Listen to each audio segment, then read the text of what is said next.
Result যথেষ্ট বেয়া। ইয়াৰ ভিতৰত মোৰ ঘৰৰ পৰা 100 মিটাৰৰ ভিতৰত আমি জানো সেই স্কুল বিদ্যাপাৰা ছোৱালী উচ্চ মাধ্যমিক বিদ্যালয়।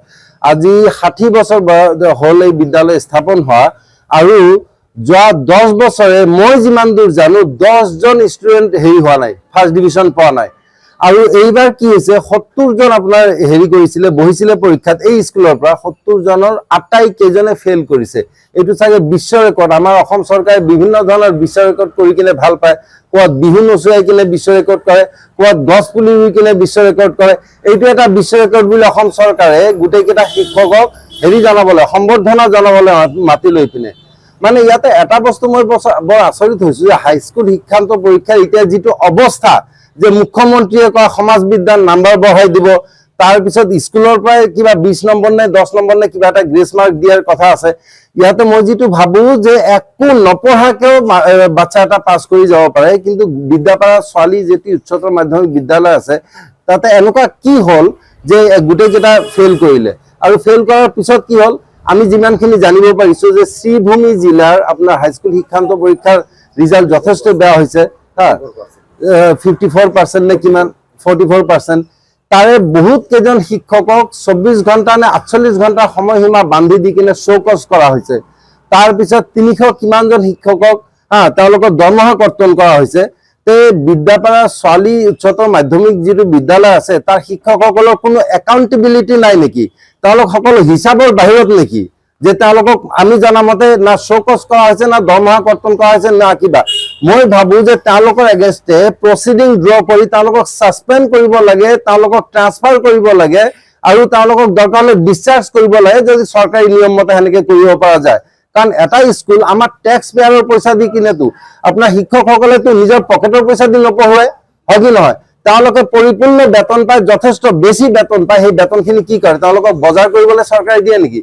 যিটো কামৰ কাৰণে তেওঁলোকক নিয়োগ কৰা হৈছে সেই কামটো যদি কৰিব নোৱাৰে তেওঁলোকৰ কোনো অধিকাৰে নাই। এইসকল শিক্ষকক ছাছপেণ্ড কৰিব লাগে, নহ'লে ক'ৰবাত যোৰহাট, ক'ৰবাত শিলচৰ, ক'ৰবাত কাৰ্বি আংলঙত ট্ৰান্সফাৰ কৰিব লাগে, এন মাছ গোটেইখিনিকে। কাৰণ ইয়াতে এটা বিৰাট এটা কাৰ্টেল চলিছে। তেওঁলোকে বুজি পাইছে যে আমি যদি নপঢ়ুৱাওঁ, যদি ৰিজাল্ট ভাল নহয়, চৰকাৰে একো নকৰে। বহুতে আকৌ এনেকৈও ক'বলৈ বাধ্য হৈছে যে যিহেতু এই স্কুলটোত বেছিভাগ প্ৰায় 100% ষ্টুডেণ্টে প্ৰান্তীয় জনগোষ্ঠীৰ লোক, বংগমূলীয় লোক, তেওঁলোকক মিয়া বুলি কোৱা হয়। যিহেতু মিয়া ষ্টুডেণ্ট আছে, গতিকে হয়তো কিছুমানে বিচাৰে যে যি হয় হৈ থাকক, মিয়াই ফেইল কৰিছে, আমাৰ ক'বলৈ কিটো আছে? গতিকে এইসকল শিক্ষকৰ কোনো একাউণ্টেবিলিটি নাই, কোনো চৌকজ নাই, কোনো দৰমহা কৰ্তন নাই। আমি চৰকাৰক আহ্বান জনাইছো। মই শিক্ষামন্ত্ৰী ডাঙৰীয়াক একো আহ্বান নজনাওঁ, কাৰণ তেখেতে যোৱা কেইবছৰে এটা ফাইল চহী কৰিছে নে নাই মই নাজানো তেখেতৰ যিটো অৱস্থা।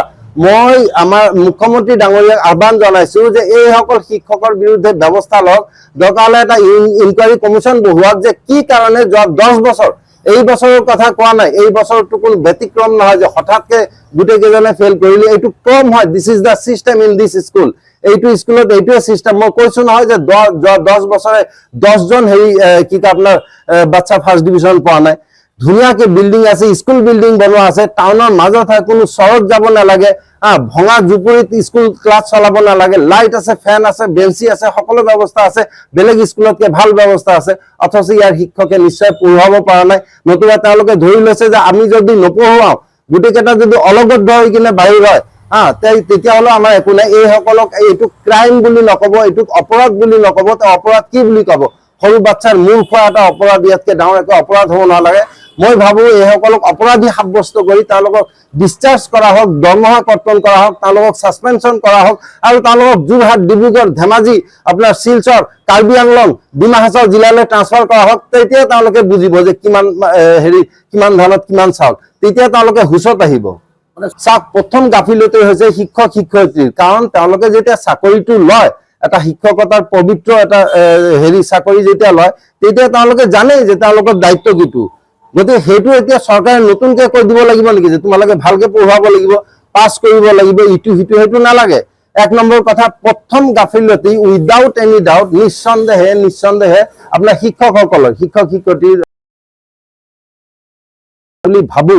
আজি 2, 4, 5 বছৰ নে কিমান বছৰ মই নাজানো, কিবা ডাঙৰ ডাঙৰ মিটিং পাতি কিনে আমাৰ মুখ্যমন্ত্ৰী ডাঙৰীয়া এজনকে শিক্ষকক মাতিছে। কোনোবা যদি শিক্ষকে মদ খাই আহিছে, তাক জবাবদিহি কৰি আহিছে যে কৰিছে যে আপুনি মদ খাইছে কেলে?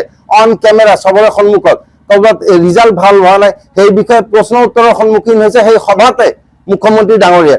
কিন্তু আমাৰ ধুবুৰী ছোৱালী উচ্চতৰ মাধ্যমিক বিদ্যালয় যিটো আছে এইটো সকলো হিচাপ নিকাচ সকলো একাউণ্টেবিলিটিৰ বাহিৰত নেকি চৰকাৰে এইটো বেলেগকে থৈ দিছে যে হ'ব মিয়া ল'ৰা ছোৱালী ফেইল কৰিছেতো কৰকগে নে কি?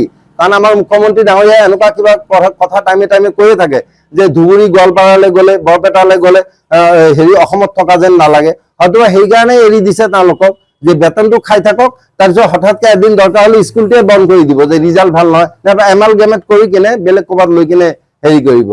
গতিকে আমি ভাবো যে দুই পিনে আপোনাৰ আছে হেমাহি আছে, দুই পিনে আপোনাৰ কৰ্তব্যৰ গাফিলতি আছে, চৰকাৰৰ আছে আৰু প্ৰথমে শিক্ষকসকলৰ আছে। গতিকে আমাৰ মুখ্যমন্ত্ৰী ডাঙৰীয়াই তেখেতৰ সদিচ্ছাৰ পৰিচয় দিয়ক, এইসকল শিক্ষকক তেওঁলোকক এন মাছ ট্ৰান্সফাৰ কৰক, ছাছপেনশ্যন কৰক, ডিscharge কৰক, ডিপি ড্ৰ কৰি ডিপাৰ্টমেণ্টেল প্ৰচিডিং ড্ৰ কৰি তেওঁলোকক জবাবদিহি কৰা হওক।